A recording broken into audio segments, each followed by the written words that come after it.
এরপর আমরা ওখান থেকে খিদে পেয়েছে বলে খেতে চলে গেলাম। এই তুই কি খাওয়ার নিয়ে যে বুড়া পাও, ও গিয়ে বলতেই পারছে না। আর এদের হিন্দি শুনে মুম্বাইয়ের লোকেরা অজ্ঞান হয়ে গেছিল। বলছে ওরা যেটা খাচ্ছে সেটা দাও, এর নামও বলতে পারছে না। ওই লোকগুলোকে দেখিয়ে বলছে ওরা যেটা খাচ্ছে ওটা দাও। হ্যাঁ, এটার নাম নাকি মশাল পাও, আর ও বলছে মশালা পাও, আর আমি গিয়ে বলেছি মশালা পাও।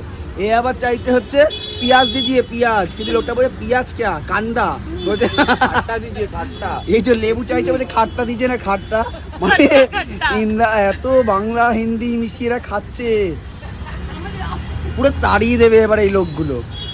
এরপরে সবাই এদিক থেকে ওদিক ছুটে গিয়ে শপিং করছিল, আর আমিও সবার পিছনে যেতে যেতে আমরা হাঁপিয়ে গিয়ে ঢুকে পড়লাম KFC-তে। আর ভিতরে গিয়ে যে যার মতো ড্রেস যে কিনেছিল সেগুলো চেঞ্জ করে নিল, ওগুলো নতুন ড্রেসগুলো পরে নিল। যা ড্রেস